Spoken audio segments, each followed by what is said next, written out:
Okay, thank you everybody for coming to what is the fourth Awareness Roadshow for child sexual abuse and Satanist ritual abuse, and it's in Inverness at the Hilton Community Centres.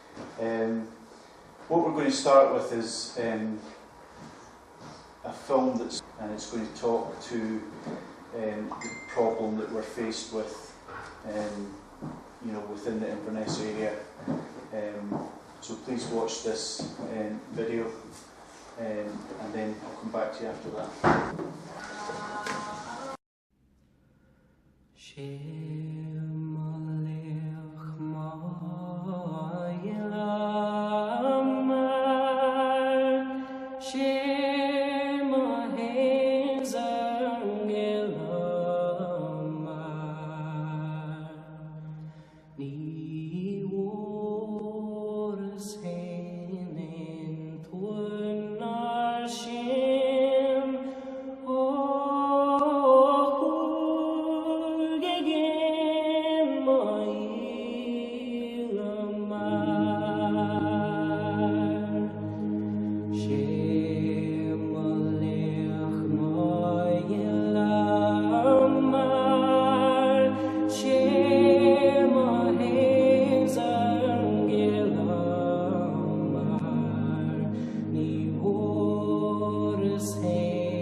What we're trying to show by producing a film like this is just to demonstrate how bad the problem is in each town that we go to on these 36 roadshows.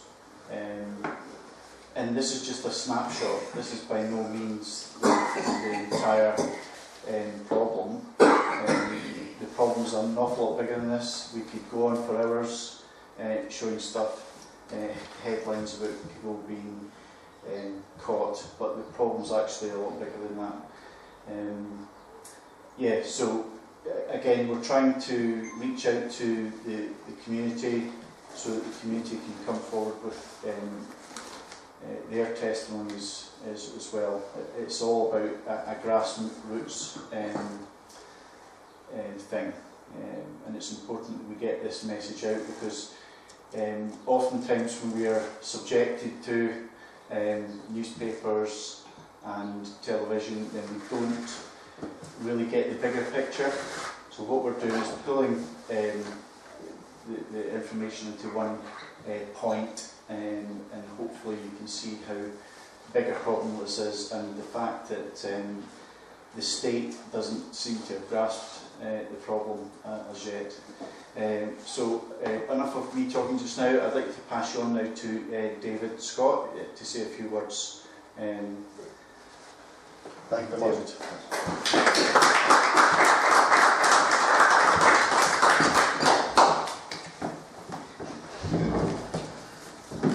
To follow on from the point that Neil made there about the state, about government, here's the deal. The government, in all of its forms, which has presided over this abuse for decades,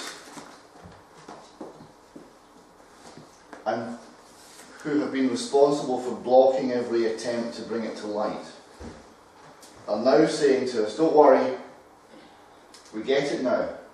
We didn't get it in the 70s, we didn't get it in the 60s, 50s, 40s, 80s, 90s, noughties. But now we get it, now we're on your wavelength. We are going to sort this out. We get it now.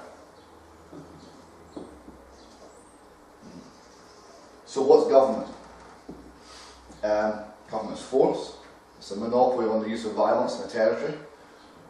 And people respond to that. People respond to the inherent threat there, because there's power, there's threat there. And there's money, because there's taxation, there's lots of cash. And cash is king. And I just wonder whether force and cash and pretended repentance is actually going to do it. So we look at what's actually happened so far.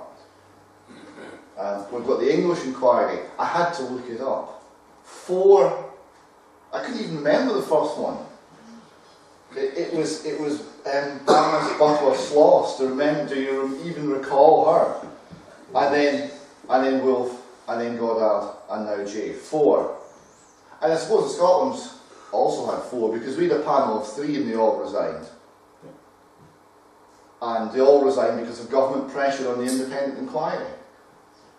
The ones in England resigned because of links to the abusers, essentially. And these are the inquiries that we've been asked to trust. There's lots of good people in there. There'll be people trying to do absolutely the right thing. But there's a compromise.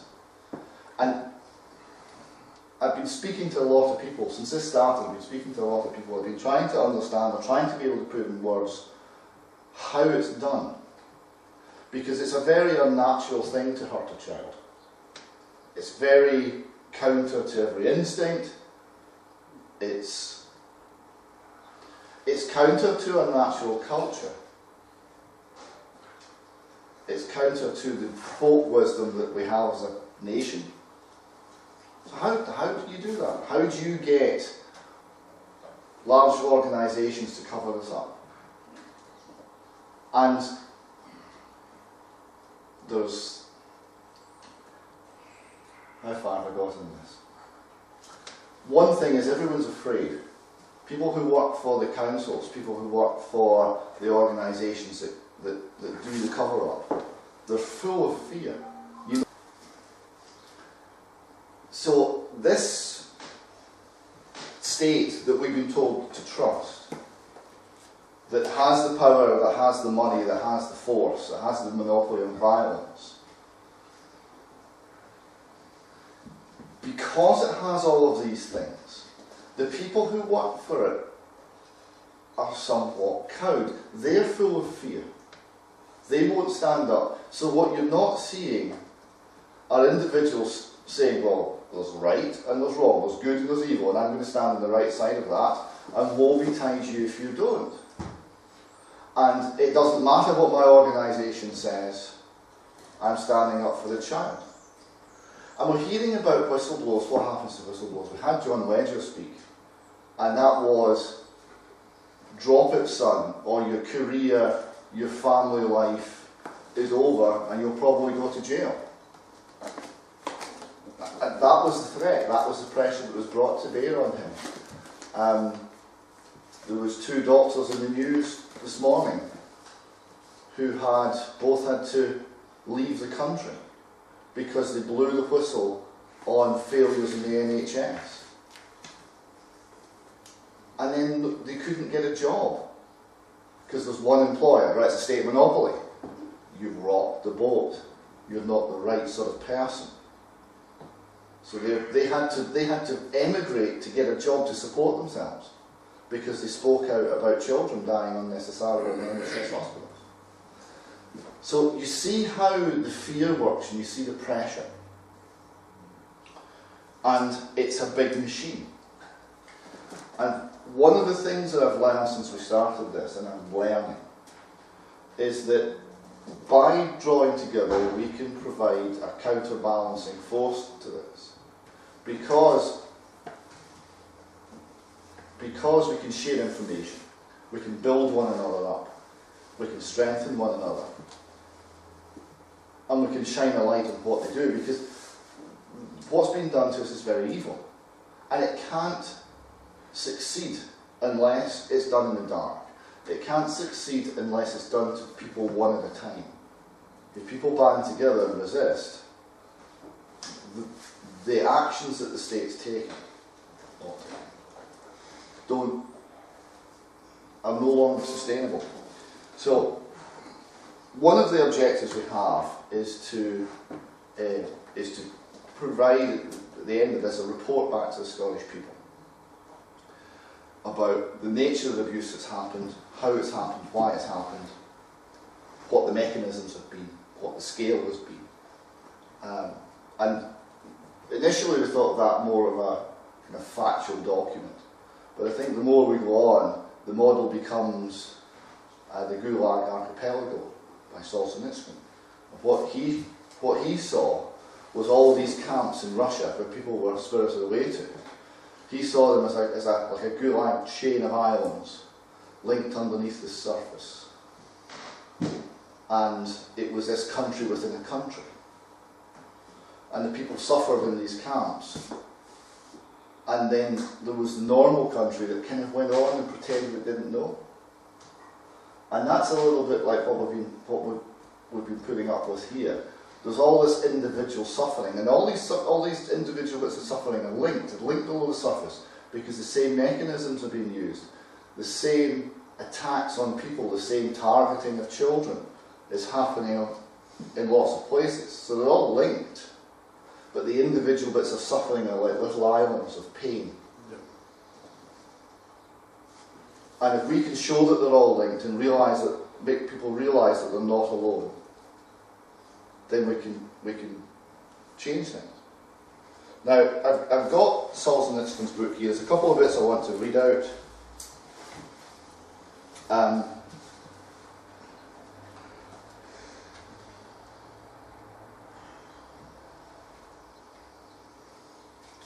Wait 1 minute. There we go. I'll explain what I mean by this, because the language, you have to remember, the death toll in the camps in Russia was something like 45 million. It was 1 in 5 of the entire population. So it was extremely violent. A lot of people were just shot. So the language in here is very strong. Right? And I don't want to suggest that that's literally what we're going to do. This is a comparison. But let me read out what he had to say. And how we burned in the camps later, thinking, what would things have been like if every security operative, when he went out at night to make an arrest, had been uncertain whether he would return alive and had to say goodbye to his family. Or if during periods of mass arrests, as for example in Leningrad, when they arrested a quarter of the entire city, people had not simply sat down in their lairs, paling with terror at every bang of the downstairs door and every step in the staircase, but had understood that they had nothing left to lose, and had boldly set up in the downstairs hall an ambush of half a dozen people with axes and hammers and pokers or whatever else was at hand. After all, you knew ahead of time that those blue caps were out at night for no good purpose. And you could be sure ahead of time you'd be cracking the skull of a cutthroat. Or what about the Black Maria sitting out there in the street with one lonely chauffeur? What if it had been driven off or its tyres spiked? The organs would very quickly have suffered a shortage of officers and transport. And notwithstanding all of Stalin's thirst, the crust machine would have ground to a halt. But we didn't love freedom enough. And even worse, we had no awareness of the real situation.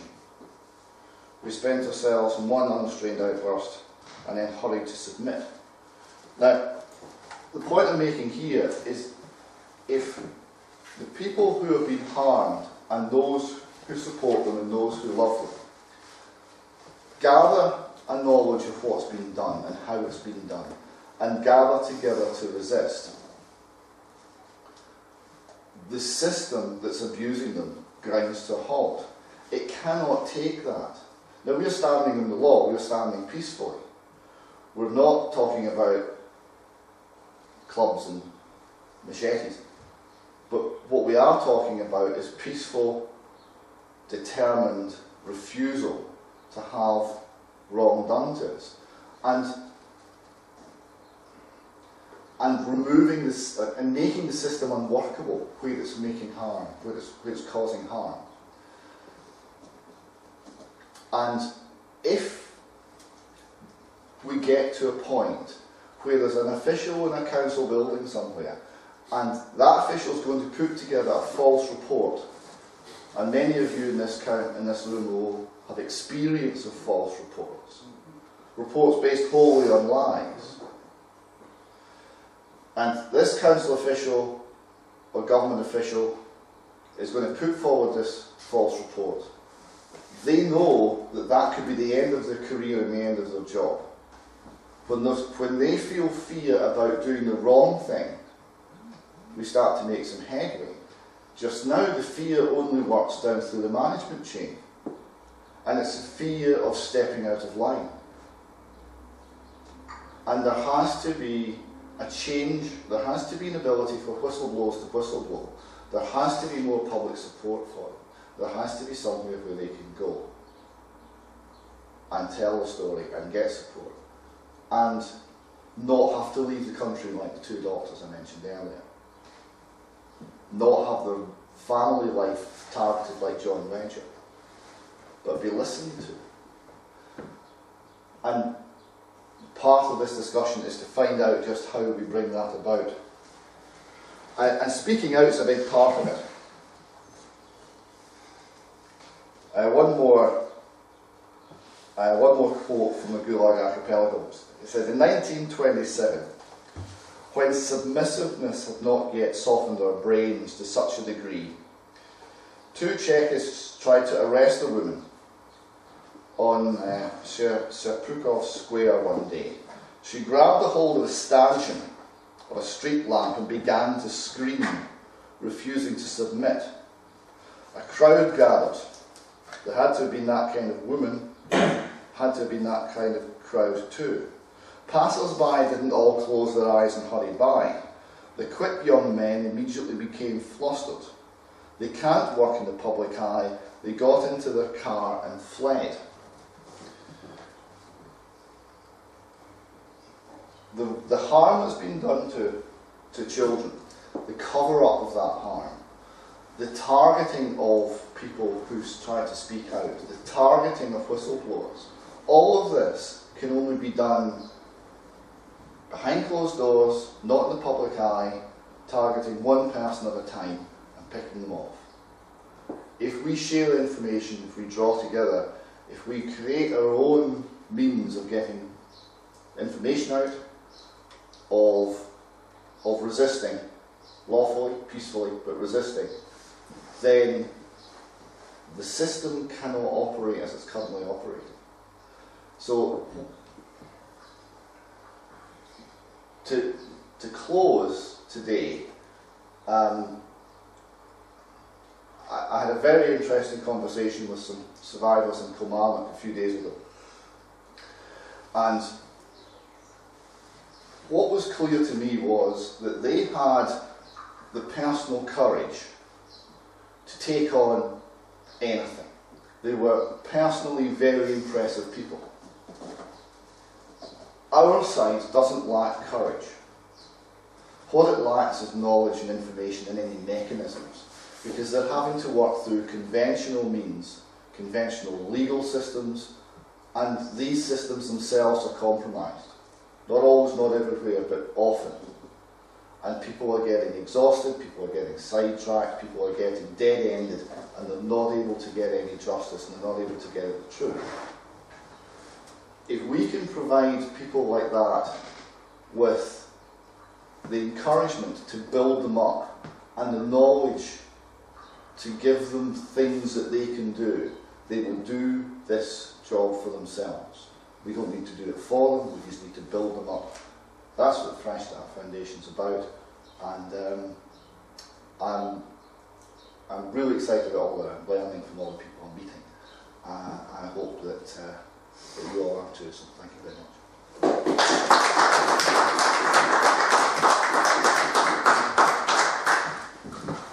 Thank you, David, for really insightful words. Very true. Just to reflect on, what you were saying.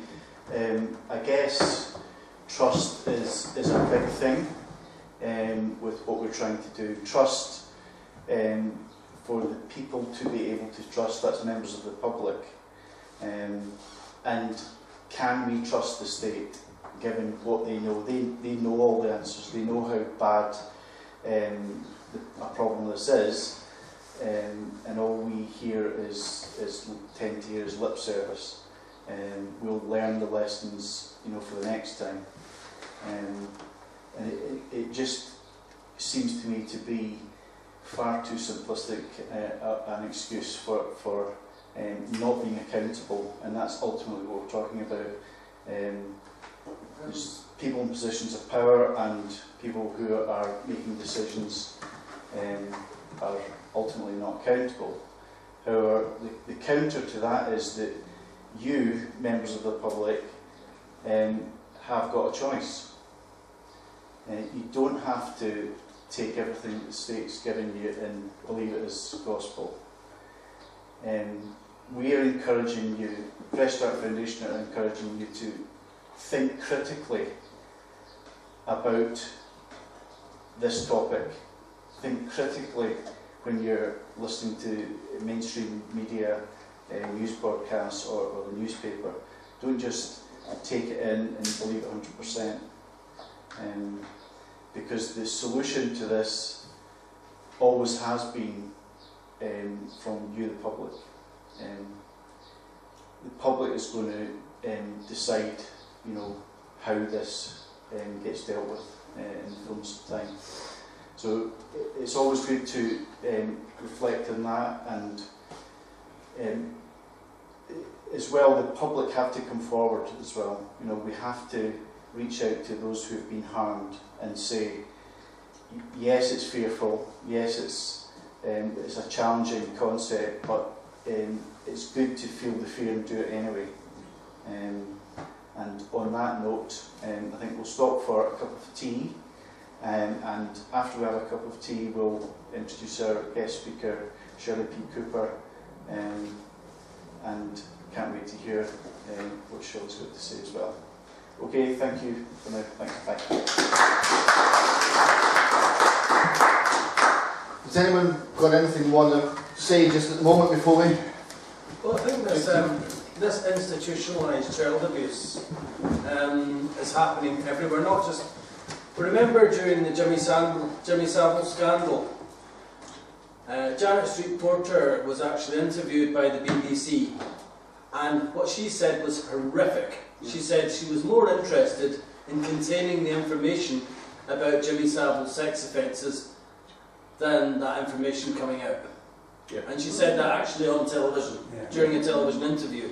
We have this mentality operating right from the BBC right down to our local councils, who are actually enacting Agenda 21. Agenda 21, part of Agenda 21 says that the traditional family unit is unsustainable. Yeah. Yeah. Which could give an indication as to why social services are into getting the children who have got good parents and loving parents and splitting them apart and keeping parents together with children who are a risk to these children. Yeah. Which could be quite a good indication. The point is the BBC do really have a lot to answer. They do, yeah. I'm a bit involved in the BBC, or even actively involved in putting up. Bullshit propaganda they're printing out to people is just, first of all, I don't even know what the words to use, it's just horrendous, and these do have. Yeah, it's a very good point that you make. We seem to be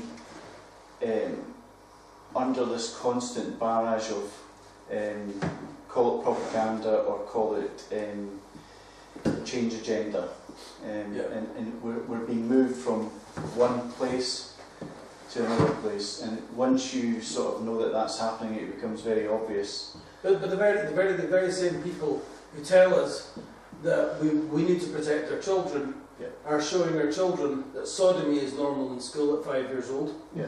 Teaching our children how to put on condoms, them knowing that the little boys hang about with little boys and little girls hang about with little girls at that age.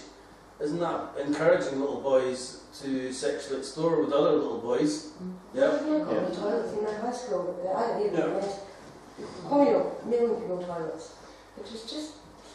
Yeah. So a lot of what we're hearing is about denuding standards, and you know, the awful word that something has to be acceptable or adequate, when in fact we should be aiming way high, especially when it comes to looking after children. Give you a very quick example of this change agenda. So bearing in mind that the state know all about this problem, they have done for decades. Of course they have. Back in the day, we will all have a certain recollection that the mainstream view was that a paedophile was an old guy in a rain mac that jumped out of the bushes.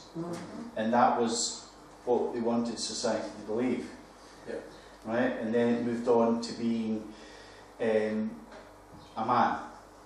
Well, I've actually seen... In actual fact, we know from people who work with those that have been harmed, is that it's maybe not 50-50, but it's close to 50-50 between men and women. Well, if you want to go onto YouTube and look up Stinson Hunter, this gentleman has caught on-duty police officers wanting to meet children for sex, right? One with a on-duty paramedics and also counsellors and school teachers wanting to meet children for underage sex. See, I don't think they realise how far this has gone. It was during the week there, I read something in the paper and it shocked me because it was concerning some lady, and I think what she's trying to do is she's trying to get the age of consent dropped. Yes. Now, years ago I remember copying something like this, but I never paid it. But I read it this time, and this woman, I wonder where she comes from, or what's in her head when she can... Is that Easton? Barbara Easton? Is that... She's a human rights lawyer. Is she? And I was shocked at the things this woman was saying. Now she thinks it's right that children at the age of 10 should be participating in any sort of sexual activity. It shows you how bad, how hard you've got to face here. But one of the places that comes from is the UN again. Now the the UN has the UN Convention on the Rights of the Child. Not the family, not the parents, the rights of the child. And that alone creates movement. But there's a huge 3-4 volume commentary on this. There is a high-level document that informs policy making and law making in all the countries in the world. And that high-level document was written by 2 people, a man and a wife. And the man has been convicted of child sexual abuse, raping boys. And that document is still the official document. They haven't pulled it. His name's Peter Newell, and his name's still on it. And that's generating some of the change. He was also one of the leading anti-smacking campaigners in the country. And he was campaigning to, again, it's bringing the state into family life, it's breaking up a relationship that has worked pretty well between parents and children since ever there have been humans on the earth. Right? It's not perfect like anything else that's human. But he wants to put the state in there and start to convict people of criminal acts and bring the courts and the police into family life. And he's abusing children. Right? And this is not an accident. These are not unrelated data points. Another thing we have too is we have had a very, very top level social worker whose manuals are still held by social services, and I think everybody knows who Peter Wrighton is. Yeah. And Kinsey also. And Kinsey, yes. Yeah. And these are the manuals that these departments are actually using. So, are these convicted people like? Peter Wrighton was a convicted paedophile. He would take children and abuse them in front of their parents, right? He would take the child and take the child's need for affection, right? And he would use that child's need for affection to abuse the child. He was a very high senior level social worker who wrote many of the social work manuals. He's in charge of the Larchgrove care home inquiry. Yeah. Having said that, even he said Larchgrove was horrific. But These men were known. oh yeah. They would have been known. They would have been known to like they're online. Yes.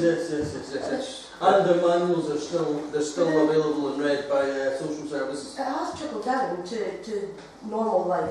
Yeah. Because one of the things I have found through all my research, which is getting worse and worse and worse, I've read up to about 120 Scottish teachers that are paedophiles convicted. 120, we're only talking from the past few years. And I can find 120 teachers. Now, I'm not saying that the teachers are the problem, because I had a great teacher, to be honest. And I think 99% of the teachers are fantastic. But anywhere where there are children, and anywhere where we're teaching our children, there will be paedophiles. I know this is like a talk, and I like it when it's like this, when you got a talk and you know, these 120 teachers, you go, I don't know nothing about this, I've never heard of it since I joined.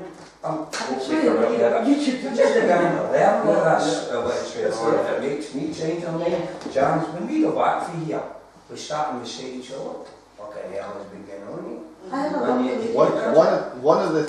What this is getting to, I was saying that one of the things we want to do is understand how it's done. Yeah. Right? And you don't corrupt a nation all in one day, right? Because there's too many good people who'll stand up and fight.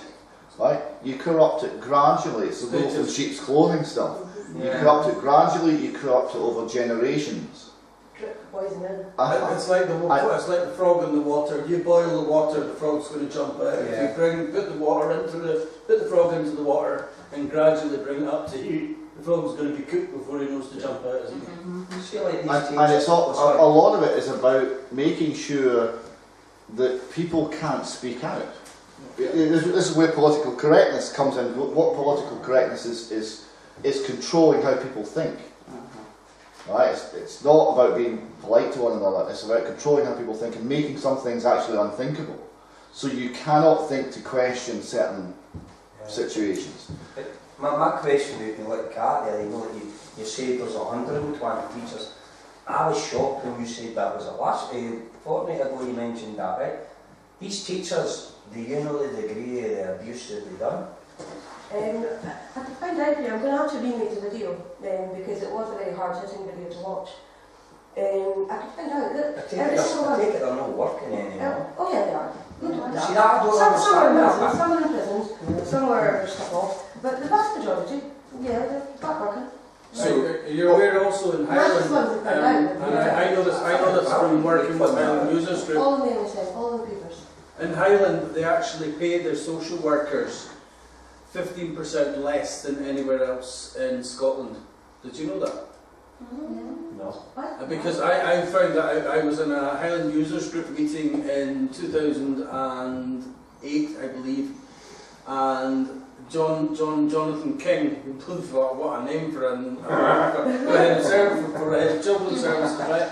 But he said that social services in Highland, they had a problem with getting social workers into Highland because there was they had to take a certain cut in pay. So basically, what it looks like is all the dodgy social workers that are coming up from everywhere else are just coming into Highland, and it's a nice hiding place for them. You stay here? Yes, I stay here. I stay in No.4. What? It's outside town. Can I just say before I talk after this, you're saying you're shot at 120 in what, the Highlands? Just in Scotland, sorry. Just in Scotland? I can name you 35 in one area in Birmingham. Well-known people. I know. Because the rest of the teachers A lot of us know that. I'm on about teachers. And I'm going to talk about that later. Yeah. Also, I'm on about 35 teachers most of them started in one school, or they're all related in one way or the other. Right? And I can I'll tell you this afternoon about how far these guys have got with their abuse, and most of them are still out there, not knocked up. Also, there's a teacher who was convicted just when the state guardian scheme came in, a 35-year-old primary school teacher, I think, and she was actually convicted.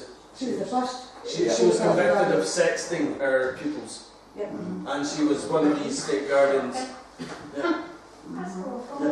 You know, it spoils it for everybody else. Because, like I say, all my teachers were fantastic. They really were. There's one or two weirdos, but 99.9% of them were great. And I had a woman that watched this video. She was really annoyed with me. She came on to Twitter and saw the headline of the video and tore strips off me about how difficult her job was and that. So I was very polite and said, "Oh, watch it. That's fine. Yeah. I'm just saying this is what I find, and you can see what is fine." And she came back after she watched it, and a year later she was very polite and she apologised profusely. And she said, "I am going to watch every single one of my workmates like a hawk." She said, "That's horrific." And that's what we need. We need to tell all the teachers that there is a major issue, so they do watch their that's really weird. Why is he doing that? Why is she doing that? Why are there so many kids always there? And so they are aware and do know. And that will help solve a lot of it. So what we're talking about here is perception, and it comes back to the whole thing about who the paedophiles are.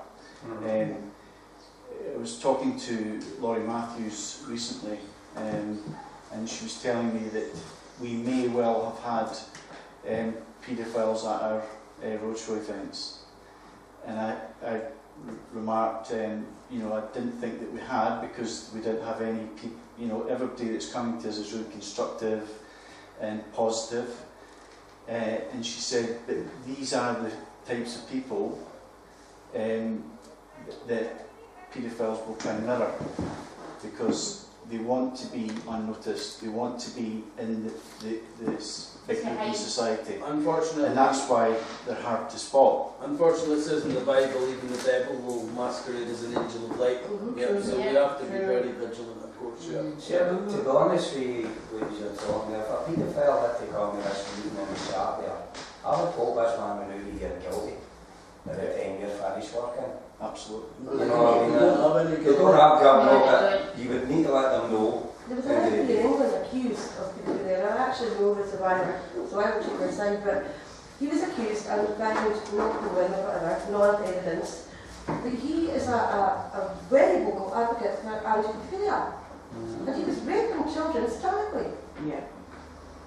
Yeah, And just, just, you mentioned his name and you're going, no, do about it. Because Yeah. it's very angry.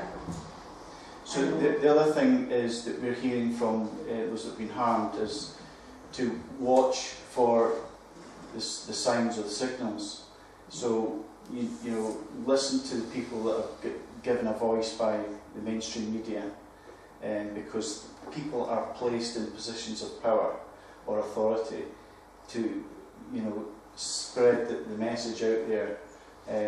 You talked about somebody advocating the lowering of the age of sex, which is absolutely, yeah, it's disgusting. You know, in 99.9% of society would think, you know, that is totally unacceptable. But these are the messages that keep on getting pushed towards us, and the more they get pushed, the more they tend to sink in, and this is how the change agenda happens over time. See, this change agenda is actually trying to return paedophilia to an intergenerational sexual preference. Yeah. That's what they're trying to say, and then they're trying to say, well, they were born that way, so there's a good paedophile and there's a bad paedophile. The good paedophile is the one who doesn't act on his impulses, right? Yeah. No, I don't think there's such thing as a good paedophile as far as I'm concerned, no. The age of consent things, there's already movement. Because the legal age of consent in Scotland is 16. Yeah. The practical age of consent is 12. Because below 12, if there's sexual contact between an adult and a child, the policy is below 12 there will always be action. Right? Between 12 and 16, 12 right, and 16, it's, well, it depends. Because it's a judgment call, because you've got to look at the individual case and the. So it's already changed. It's already changed. This had been changed in 1993 because the social workers that are dealing with the step parent of my children, had said that the 12-year-old that had sex with the step parent of my children had actually been willing. So how can you give consent below 12 years old? Even if it felt like a good thing at the time. So then that's okay for somebody to groom a child to make them want to have sex, and because they wanted to have sex, that makes it perfectly okay. Yeah. If they decide later on in life that they were taken advantage of. We've actually, believe it or not, had cases in court where a judge has said that an underage child has been a willing participant, which is beyond belief, but it happens. It's atrocious. We had years ago a 3-year-old. Yes, exactly. Sorry? A 3-year-old was accused of sexual provocation after she was abused. The judge actually said that. And we had such a campaign against him. But in the last few days it's turned up again. I think this was in Australia, I don't remember. I'm a bit tired. I think it was in Australia where the 3-year-old was actually accused of sexual provocation. The man got off, or he got some silly sentence, but another judge overturned it. But that's the sort of thing they're doing. They're sexualising our children, Yes. right? By the clothes they wear, the things that are written on their t-shirts, the way their garments are actually made, and I'll bring that up later as well. They're sexualising them, making them believe that things are okay. And while they're doing that, if the child thinks it's okay, it's going to be okay.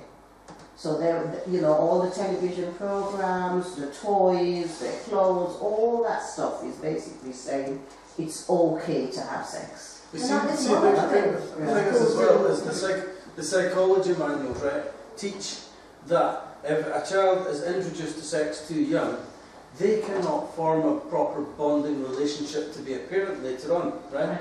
Now, we know that the Agenda 21 is to depopulate, right? If they get children involved in having sex, right, at a young age, right, it's going to lead to more dysfunctional families, to more societal breakdown, to more this, to that, the next thing. that is what the aim is here. It's going to lead to more illness. Of course it is. It's going to lead to physical illness. It's going to, you know, things to do with whether or not you can actually have a relationship, or even if you can have a relationship, whether or not you're going to be able to have a healthy sexual relationship, Yes. and then later on whether or not you're going to be able to have children. And then whether you will be able to nurture those children afterwards too. Yeah. That was one of the, on the children front, that was one of the things that I learned that was particularly shocking. Where do you go to meet survivors of child sexual abuse? If it's men, you go to the prisons, right? If it's women, you often go to the mental health clinics. But there's another one, fertility clinics. Yeah. Fertility clinics are full of women who are infertile because they've been raped as children. Yeah. Yeah. I don't know if anybody watched, it. I read this during the week as well. I found it totally amazing that this happened. It was a young girl, and she flew from Britain to America, and she does it frequently, and she's a hooker. And her pal had turned in, and she got caught in a hotel in America with a 14-year-old boy that she groomed, and he paid her nearly $400 to sleep there, and she comes from Britain. And this is what she done. And her friend come up and says she was a nymphomaniac to the age of 14. And again, that's exactly the same thing that's been pointed out to the media. Because one of the whistleblowers sometimes was talking about the time she bought her son, for his birthday, a prostitute. Yeah. And there's little boys as well that are advertised by the community, gay community, as little drag queens 8 years old. But yet we can't say anything because then that would be then this is this political correctness on steroids. Yeah, and it's also what it actually is normalising pedophilia, inappropriate behaviour and disgusting behaviour. Well, this woman that went over to Britain, she's looking at 14 years of what she's done. She got caught by the FBI, so they must have been following her. And she must have been doing it. And there's where's her parents? You know, I mean, that was unbelievable to read that. Talking about being caught, I don't know how many people realise, okay, we have all these things to say about Trump and his homosexual behaviour and whether he should be a president. But one of the things that they keep him very quiet is one of the first things he did when he got in last year, he actually had a load of paedophiles arrested, a lot of them, and they've kept it quiet. But some of us know these things. He actually sent them out to get the ones in power, the ones in government and everything. He had them all arrested. He also funded brochures, pointed out to primary schools that encouraged fisting.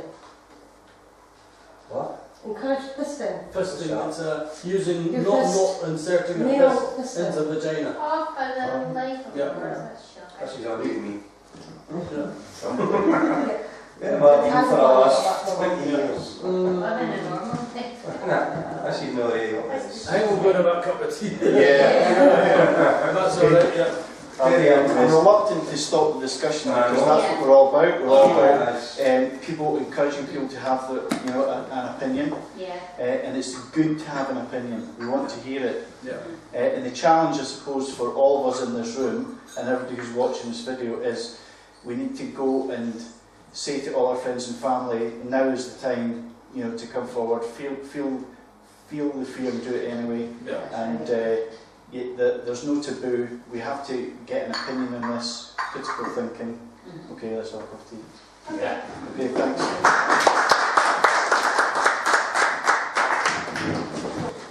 Thank you, everybody. We're just going to start off on our afternoon session, and we're going to introduce John Sheilds to come up and say a few words. Thanks. Thanks, John.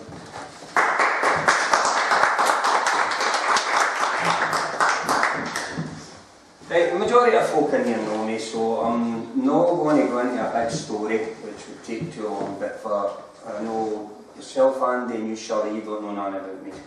My name's John Sheilds. I belong in Blairgowrie. The reason that I'm involved with the Fresh Start Foundation was I read about one of the shows that you had in Perth, and I didn't really realise there was an organisation that I could go and talk to. Andy, I was talking to yourself here just now, right? And the thing is, me and you aren't too bad. You've told me your story, and it's shocking, right? I'm a bit like yourself. My son has got a severe learning disability. 20 years ago, 1995 to 1999, my son suffered horrific abuse within a Church of Scotland home. John suffered mental, physical, emotional and sexual abuse. This was diagnosed, but as soon as the diagnosis was made, the cover-up was put in place. Similar yourself with your children. Now, like yourself, I went through all this, and I knew my son, and I knew he'd been abused.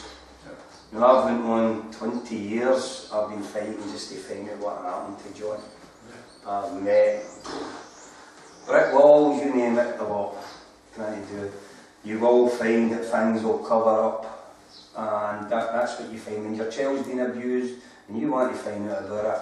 The shutters are put on for you, just as I've explained to you here. The only way to find out, unfortunately, right, is to use the less than legal means, is to hold the person in place for a cigarette lighter, and then you'll find out the level of abuse. It's not, I'm not encouraging that that would be the only way that they would, it's not the only way you would get any confession of abuse. Yeah. You know what I mean? I'm not saying break the law, but you know what I mean, short of doing that, they're never going to complete. Yeah, I've only got a short time to speak. I'm going to try and cram as much in the 15 minutes to let you know my fight is just like yours. It's trying to prove, I'm trying to get my son back. Cut a long story short, my son was removed from me 3 years ago by the local authority, and that's Perth and Canals Council who set me up, and they took my son saying, just like you, that I'd assaulted him. I had 3 assault charges brought up out the blue against me. Didn't know nothing about them until my son was getting taken away. Still took me 72 hours before police charged me. And I had no idea what was going on. And it's taken 3 years actually to find out. My story goes right up to the top of the stair, you know, it's sort of a ladder, that's what you find you're up against. Is a ladder, and then you got to climb that thing. Mine goes right to the top. So does mine, Well, I'm like you. Fighting it's hard. It's very hard. Very hard, but you've got to slow down. You've got to, me, as my partner Janice would tell you, I was in the last shot. I wanted to kill. I wanted revenge. I wanted everything that I could get with these people. And then I sat back after they'd done this to me, and I says to myself, many other folk are doing this to me. You're a perfect example. You're another father that's went through hell. A man sitting at the back of there, Bill, he's the same. His son, severe learning disability, he got abused in the same place as my son. But we're both now looking at angles that we can go forward and use issues, laws, to get justice for both our children. My involvement with the foundation is to help people like yourself, but mostly they with learning disability. Me and Bill, who's a member of the foundation, we both know what's going on in these homes. We've seen it. We know that children out there who've got a learning disability don't have a voice. They have nothing. And my son and Bill's son can't speak, but I don't know that Bill, the amount of folk have came to me and said, it doesn't matter whether he speaks or whether he doesn't speak. He's got a voice. If he can't do it, you do it. And that's what I've done. I says, I'm now been to 3, this is the 4th meeting for the Fresh Start Foundation. It's not been that very well supported as we'd hoped to be. But I hope that by the time this whole round trip of ours has been done, that we've got more people involved, and that we and even Val and other people have got an involvement bigger than what we're involved with at the moment. You know, I come forward and I see people coming up and I hear the stories, and I get really interested because earlier on there, even with Kat's statement about these teachers, I'm shocked. This is unbelievable what we're involved in here, exposing all this. And every time I'm going to a meeting, I'm going away with different thoughts in my head. Yes, as I said, with your, about maybe 6 years ago, there was a BBC documentary about a care home called Winterbourne View. If anybody's heard of that. And what we actually saw happening to young people with severe learning difficulties, especially by a staff leader, his name was Wayne, was horrific, right? It ended up in the children's home being closed down. Well, in the... Yeah, I now remember where we were talking about that one down in England. That was in England, yeah. And we are talking about the same sort of abuse going on in there as possibly would have happened to your son. Yeah. Well, it's a known fact in any clinical psychologist that you'll meet. I met one of the best, he worked with Glasgow City Council, and he actually came out to my house to help with my son, because I hadn't a clue what was going on with my son in his head. I had a boy who at night when he was sleeping, he slept with his eyes open.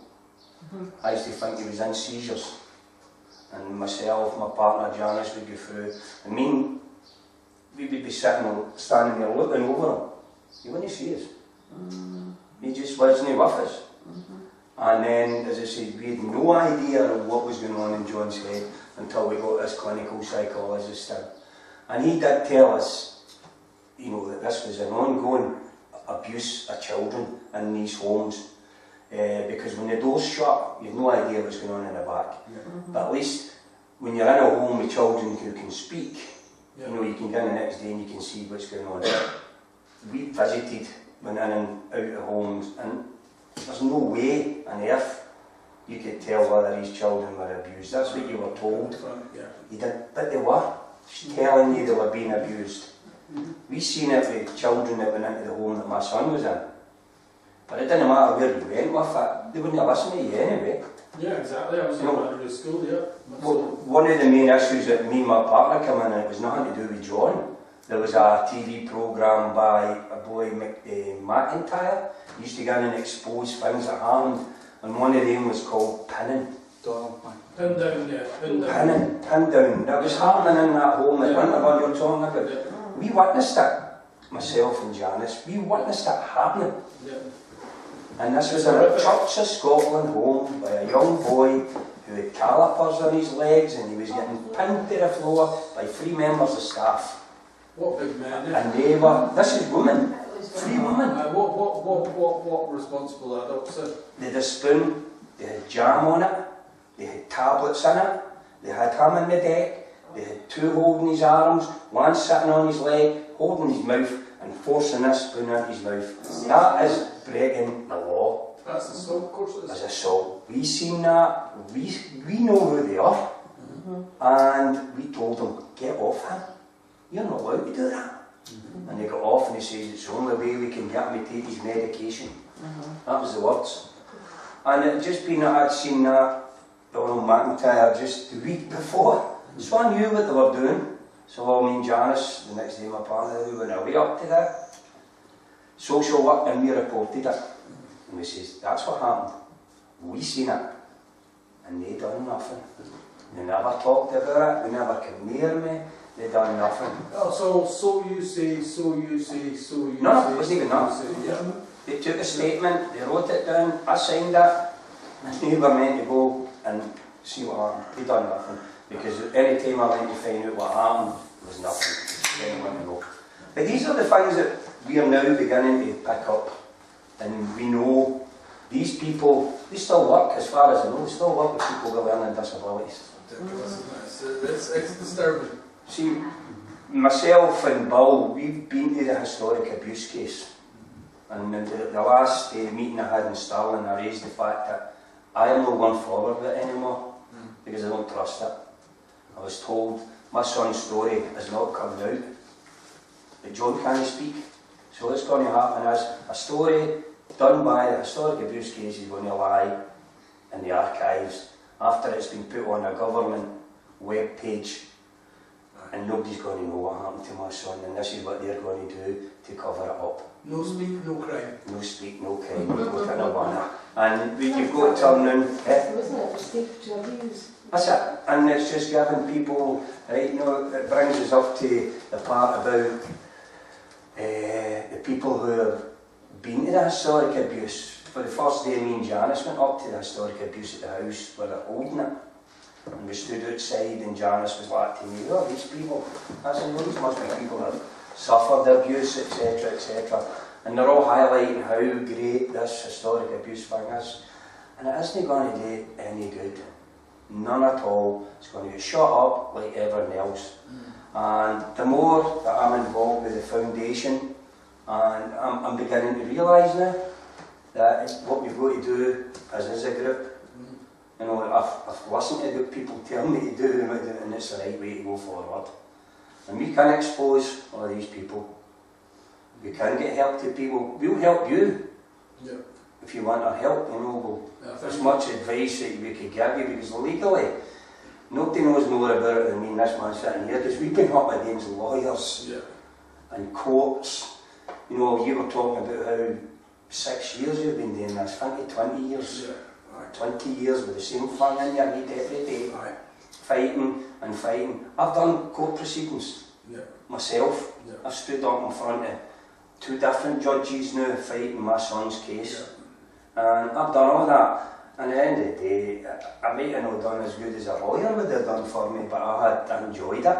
Because they gave me the chance and opportunity to ask questions that I was never ever going to be allowed in 20 years of asking. You know what I mean? And that was the best thing about it, was finding all that out. And we will persevere with it, you know. As I said, I really do see progress here. I just wish there were more people coming to us. I says, but even that aside, we can hear a good chin wap when there's only 11 years. Earlier on there is brilliant, that's what it's all about. It's talking, getting it recorded how people feel, and then we take it forward to the next meeting in 2 weeks' time down in Glasgow. You know, well, the one thing big thing is when I go home and people go like that to me, how was there many folk there? What do you say? You know what I mean? There's only a couple of years, there was only a few. Well, it's okay, because we don't record the crowd. Well, we just you're just saying, it good interest in it, that was fine, and that's how we leave it. As long as it gets onto the internet and people see it, it doesn't matter, supposing there's 2 people here. Yeah, exactly. As long as do you know what I was amazed, Andy, was like, when I first went to Dunblane, now, I don't do speeches, and then I was asked to go up in Dunblane and do one. That was really my second one I think I've ever done. And I went up there and I loved it.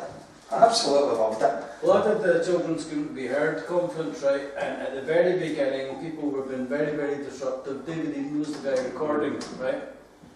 And I was only given maybe about 3 or 4 minutes to do my talk. But because the whole place had gone quiet, that enabled me to do the talk the way that I can't watch myself on video camera, no. But at the same time, I was told it was one of the best talks that we'd given at the conference because everybody had gone out and it was quiet and I was able to give it.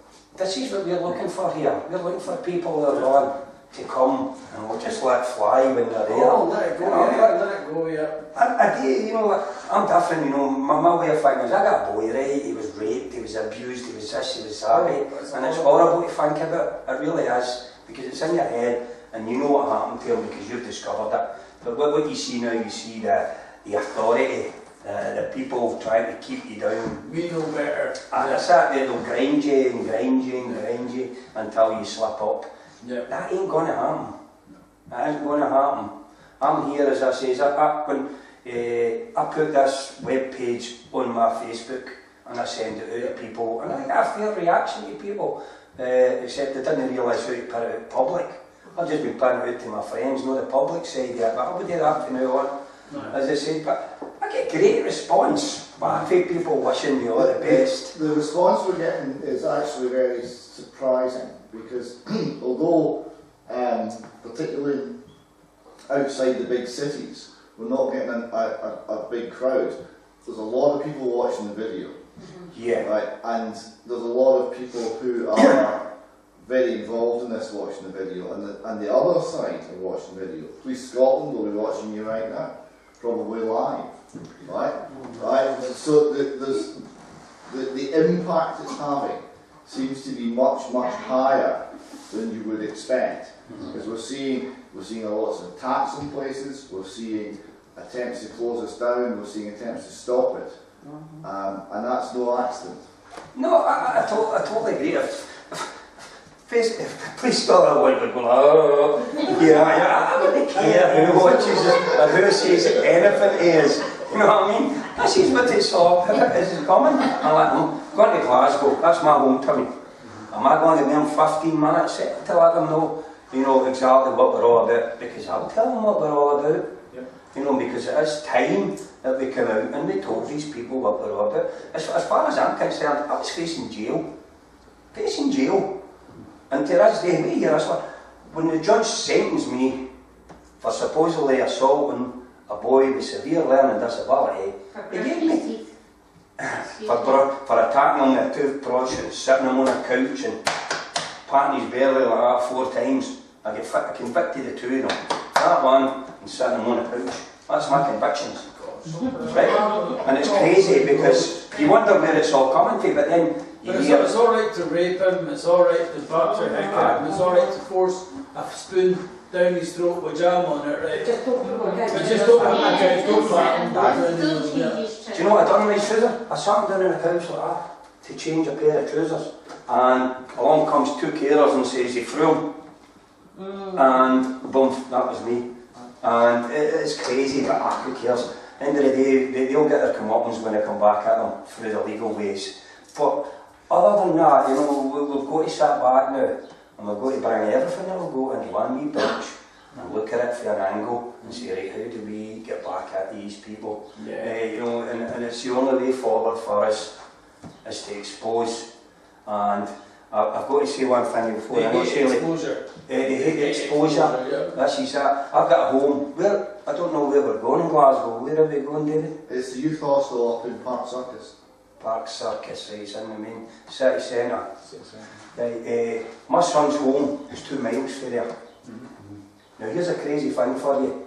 Imagine getting told you drive about Glasgow with your son and you're told do not take him within a mile's radius of the home that he was in. Now I was informed by a clinical psychologist, I was informed by the social work department that he hadn't to go near a home that they're protecting.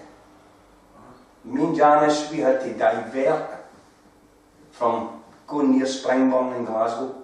We had to bypass the outsides yet to protect John from the home, because that was what was causing these stances at night, sleeping.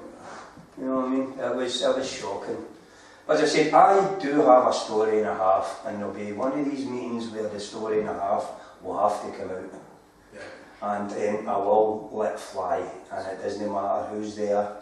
So I do hope there's people there who know the people that I'm talking about, and they can get it back to them. Yes, Cap? How's your son doing now? No idea. I've not seen my son for 3 years because I refused to go under supervision. So you've got to have supervised contact with your son? I've got to be supervised with social work department coming with me. You can write whatever the heck they like, and it's passed off as gospel. Well, what happened was, I know it's nearly finishing time, before, my last visits with John was before I went to court. And what happened there is, social work went to court as witnesses against me. But these people didn't know me, but they say I had been abusive to them in the street. I had been this with them, and I had to turn around and say, look, I've got to stop this now, I can't go with my son. Because I was terrified of being lifted again. And they left again in 2 seconds, yeah. Quick phone call, I was away. And I come home with Janice and I said, I can't do it anymore. Well, use your child as the carrot and the stick. Come on, into the trap, back. Yeah. There you go. But anyway, thanks a lot. Okay. Hopefully I'll be longer next time.